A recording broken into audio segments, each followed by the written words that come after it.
nossa recapitulação da lição. Para essa semana, lição número 8. Quem me ajuda com o título da lição e verso, por favor?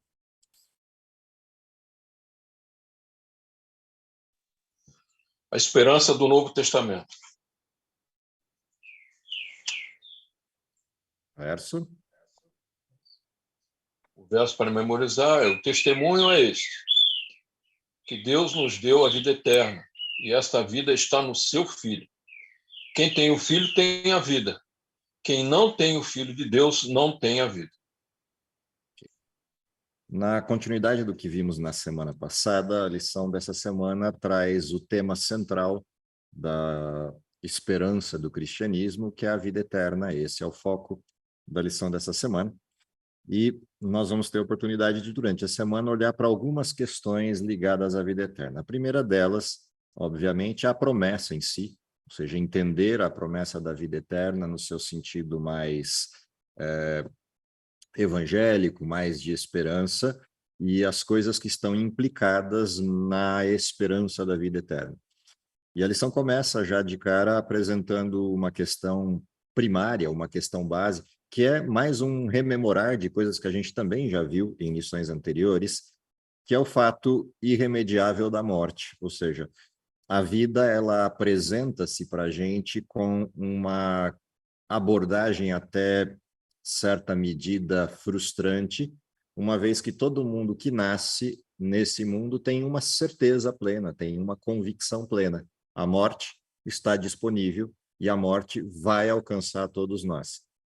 A lição vai trazer alguns exemplos curiosos, históricos, depois vocês têm a oportunidade de ler ao longo da semana, pontuando essa questão irremediável da morte, e não só pontuando, mas mostrando o quanto isso pode se manifestar como algo degradante e entristecedor para uma postura de vida humana que não tenha esperança. Dentro dessa condição, tem um texto, que embora esteja na lição, vocês vão ler, mas vale esse destaque, que é uma questão de um anúncio que apareceu no século XX na América, dizendo assim: para que viver se você pode ser enterrado por $10? E embora seja uma visão pessimista da vida, a gente não pode discordar de que seja uma visão adequada à condição humana, ou seja, temos uma certeza: a morte está à nossa frente e não há como evitá-la, não há como impedir esse processo natural que nos conduz à degeneração e morte. Em contrapartida, a Bíblia apresenta uma proposta de vida que migre o foco, migre a atenção do ser humano para um outro aspecto, e esse aspecto é a possibilidade de vida eterna. Em que implica a vida eterna quando a gente observa a vida humana na Terra e quais são os resultados de se ter certeza de uma vida pós-morte na forma como a Bíblia apresenta? Essas são coisas importantes para a gente prestar atenção enquanto estudo da semana. Primeira coisa interessante de a gente pensar a vida eterna, de olhar a perspectiva da esperança da vida eterna, é uma pergunta também irremediável, e é: essa vida eterna, ela é de graça ou essa vida eterna tem critérios e preços? Durante todo o trimestre, até agora, a gente estudou o preço desta vida eterna. As duas últimas lições que estudamos apontam de forma muito clara essa questão do preço. Cristo precisou encarnar, Cristo precisou viver, Cristo precisou morrer para poder conquistar a vida eterna a partir da sua ressurreição, e essa vida não foi uma vida qualquer. Cristo teve que viver uma vida que apresentasse diante da justiça e juízo de Deus a integridade de quem serve e obedece a Deus. E é nesta condição de inocência, nessa condição plena de obediência, que Cristo adquire a competência ou a legitimidade de poder lançar mão da vida eterna e fornecê-la àqueles que creem. Tivesse Cristo pecado ou em algum momento da sua história deslizado fora do trilho, que é o trilho da obediência e submissão completa a Deus, e ele não seria considerado digno para batalhar e para vencer essa batalha no sentido de conquista da vida eterna. Porque ele venceu nessas condições, abre-se esse espaço, o que significa que a primeira referência, o primeiro critério para a vida eterna tem a ver com a crença, tem a ver com a fé. Afinal de contas, os textos básicos que tratam da vida eterna pontuam isso. Todo aquele que crê em Jesus, todo aquele que crê em mim, diz Jesus, tem a vida. Em outras passagens, a gente vai encontrar referências semelhantes a essa, que Deus amou o mundo de tal maneira que deu seu Filho unigênito para todo aquele que nele crê, não pereça, mas tenha vida eterna. Portanto, crença é o ponto fundamental, é a base da oferta de salvação e da oferta de vida eterna. Porém, a crença não é uma crença vazia, não é uma crença etérea, não é uma crença infantil, é uma crença no sentido de modificação plena da vida, o que significa que o impacto da crença na ressurreição e, consequentemente, na vida eterna, muda a perspectiva de vida e muda a forma de vida do ser humano no intervalo entre o nascimento e a vida eterna, ou entre o nascimento e a sua morte terrena no aguardo da vida eterna. O que significa dizer que um adequado conhecimento ou uma adequada compreensão tanto da ressurreição, quanto do conceito de vida eterna, quanto do conceito de morte, modifica a vida humana, modifica a maneira de viver do ser humano. Tanto modifica na expectativa, o ser humano deixa de viver a frustração de que a vida é algo que acontece entre o nascimento e a morte, e o intervalo é sofrimento, como, por exemplo, abordam os orientais na filosofia, de que vida é sofrimento. E embora seja verdade, sob o ponto de vista da história do pecado, de que viver nesse mundo traz sofrimento, na perspectiva do cristão, que vive com um propósito e tem uma esperança, este sofrimento é reconhecido. O cristão não é uma poliana que vive a anulação do sofrimento. Sim, ele vive e entende o sofrimento, porém ele suplanta a pressão do sofrimento com a certeza da vida eterna e com a certeza da companhia de Deus durante o intervalo entre o nascimento e a morte terrena e depois a vida eterna. E por suplantar isso, ele encontra propósito na vida, e a vida deixa de ser simplesmente um passar por ela sem sentido, para ser uma vida repleta de propósito e direcionada para um fim específico, fim esse que molda a vida humana por respeitabilidade, obediência e entrega. Dentro dessa condição, quando a gente observa tudo isso, aí vem uma outra referência textual na introdução também da lição que vale a pena pontuar, uma frase curta, mas que gera um conteúdo bastante profundo, que é: o céu vale tudo para nós, e se o perdermos, perderemos tudo. Texto esse do livro Filhos e Filhas de Deus, que é uma meditação matinal de 1956, e também reproduzido em 2005, texto de Ellen White. A frase é simples, a frase é curtinha, mas ela guarda uma verdade importante por trás dela, que é: a salvação é algo importante demais e o céu vale coisa demais para que possamos brincar. Ou seja, perder o céu é perder tudo, não faz sentido brincar no intervalo, faz sentido olhar para essa referência de esperança e viver uma vida adequada que implique essa transformação. Ao mesmo tempo, estudar a questão da vida eterna apresenta para nós um outro critério, que não seja só o critério da fé, nem o critério da transformação ou a entrega completa do ser humano, rendição do ser humano diante de Deus. Tem um outro fator, que é o contraponto dessa estrutura, que é a graça. Somos salvos pela misericórdia de Deus, somos redimidos pela misericórdia dele. O que significa dizer que, ainda que não sejamos perfeitos, por conta do pecado que reside em nós, ainda que nossa vida seja uma vida de lutas, e parte dessas lutas implicam o processo da vitória do bem sobre o mal e, consequentemente, uma luta que implica restrições a uma série de coisas que são ofertadas no mundo em que vivemos e que não são compatíveis com o céu, ainda que essas coisas sejam verdadeiras e tenhamos que tomar decisões nessa direção, a entrada na salvação é um ato de graça, ou seja, nenhum de nós, por melhor que seja, chegará digno ao fim da linha para ocupar o céu. Essa dignidade não existe exceto pela rendição a Deus e pela graça e misericórdia de Deus.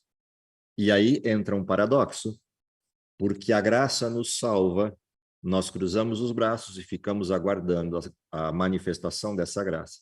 Porque a graça nos salva, eu vivo uma vida despreocupada e uma vida negligente, porque a graça me salva, eu vivo uma vida leniente em relação ao pecado e tudo que ele produz. O óbvio é que não. Paulo mesmo responde isso quando discute a questão da lei e a questão da graça no livro de Romanos.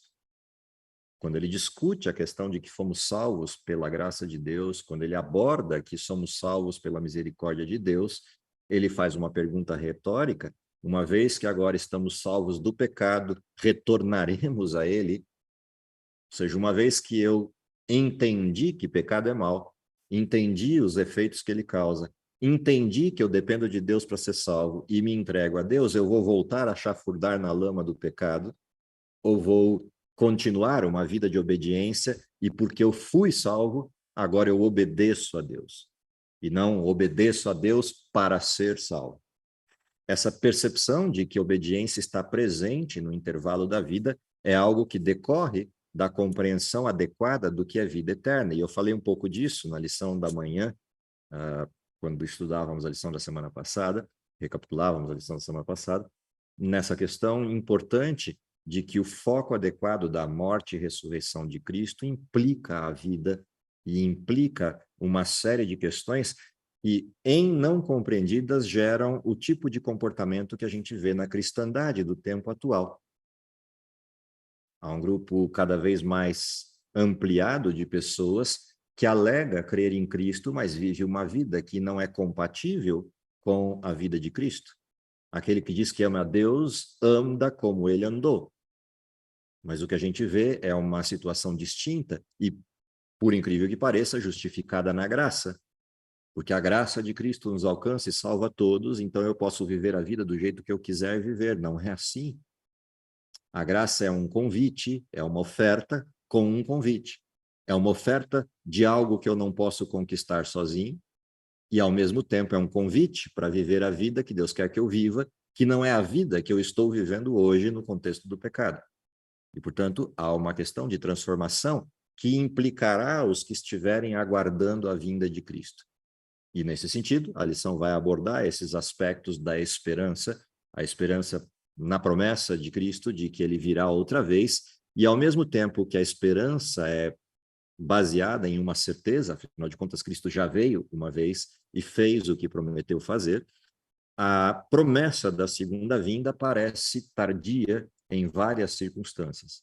Ela parece tardia na perspectiva dos discípulos, que abordavam a possibilidade da vinda de Cristo ainda em seus dias. Ela é tardia para alguns pela extensão temporal linear, 2000 anos de história se passaram desde a morte e ressurreição de Jesus. E ela é tardia para alguns em função dos próprios eventos que circundam a Terra, levando em consideração a forma como estamos vivendo hoje, levando em consideração a degeneração do ser humano que se avoluma cada vez mais, a dissolução da verdade que vai se misturando de forma dissimulada com o erro a cada momento que passa, tudo isso junto dá a impressão de tardia a promessa. Uma das coisas interessantes na provocação da lição dessa semana é qual é o nosso referencial para dizer que estamos com alguma tardança. Afinal de contas, Cristo não deixou data. E uma vez que não deixou data, a referência se estamos perto ou se estamos longe é uma referência puramente de sensação ou baseada na nossa expectativa da vinda. Porque, a rigor, se a gente simplesmente for olhar a promessa, não há nenhuma garantia ou certeza de época em que Cristo viria, exceto a garantia de época no sentido de olhar contínuo da história, de quando o tempo do fim começa. E, portanto, se a gente olha a partir deste prisma, eu até poderia referenciar alguma tardança se eu estivesse olhando exclusivamente o período do tempo do fim, mas os períodos anteriores não, porque as profecias se cumpriram na ordem, na delimitação exata daquilo que estava desenhado na Bíblia. Portanto, Deus continua cumprindo um calendário de tempo certo, e essa é uma pergunta interessante, feita ao longo da história a respeito da eventual tardança da vinda de Cristo. Pedro responde essa pergunta de maneira precisa no capítulo 3 da sua segunda carta, e um desses textos vai pontuar: o Senhor não retarda a sua promessa, antes ele é longânimo, ele é paciente e aguarda para que pessoas decidam a seu favor, não querendo que ninguém se perca, antes que todos cheguem ao arrependimento. E no meio do texto tem uma expressão interessante: ainda que alguns julguem tardia. Ou seja, a tardança é uma perspectiva, ela não é necessariamente uma realidade. Ela é uma perspectiva, é uma sensação das pessoas em função da expectativa que formaram. E, ao mesmo tempo, isso traz duas coisas importantes para nós enquanto referência. A primeira delas é: em qual das expectativas eu embarco? A da tardança ou a expectativa que está baseada numa certeza? Ele prometeu vir e é isso que importa. Ele pode vir daqui 100 anos, pode vir amanhã, o que importa é que ele vem. O que importa é que ele não erra, o que importa é que ele não muda, e a promessa feita é promessa cumprida. E, portanto, todo aquele que vive, vive em duas perspectivas da vinda de Jesus. Jesus pode voltar porque eu olho para cima e vejo Jesus nas nuvens do céu, ou ele pode voltar porque eu fecho os olhos e, a partir dali, aguardo a manhã da ressurreição. E essas duas cenas juntas montam a certeza que rege a vida do cristão. A certeza de que ele pode passar vivo o processo da promessa, ou que ele pode acordar na manhã da ressurreição e o tempo não terá percorrido em nenhuma instância para ele, porque uma vez morto, não se conta tempo, não se sente o tempo, não se tem nada, a morte encerra todas as coisas. Quando abrir os olhos pela próxima vez, já vai ver Cristo voltando nas nuvens do céu, e é como se fosse amanhã, é como se fosse daqui a alguns minutos. Dentro dessa condição, a perspectiva correta do que é a ressurreição e de como se processa a salvação dá a dimensão correta da crença e da condução da vida.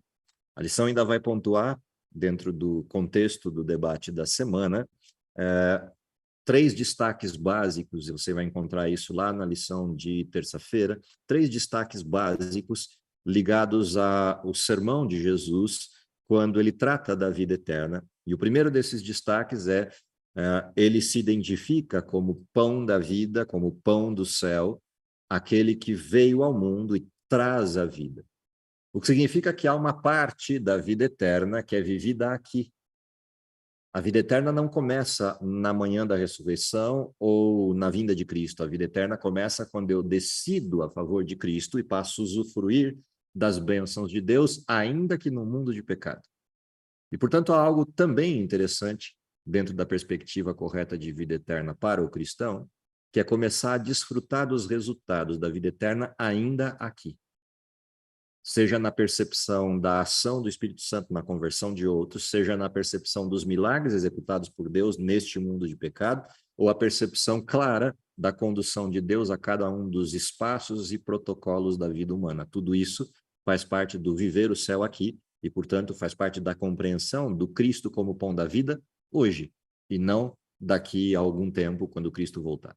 Segundo aspecto interessante, levantado nesse sermão de Jesus e destacado na lição, é que a vida eterna pode ser assegurada nele, e a expressão quem vem a mim e quem crê em mim tem esta bênção, dá o direcionamento adequado, ou seja, para quem vive no nosso tempo, o foco central de toda essa mensagem é olhar para a pessoa de Cristo, e é a partir desta pessoa que a vida eterna se processa. Mas não existem salvos sem crença em Cristo? Sim, existem. Aqueles que não tiveram acesso a Cristo. Mas todo aquele que tiver acesso ao Cristo e compreender sua mensagem terá a oportunidade de antecipar coisas da vida eterna enquanto prática, enquanto modelagem da vida no sentido mais pleno, e, inclusive, a diminuição de certos impactos do pecado na vida humana.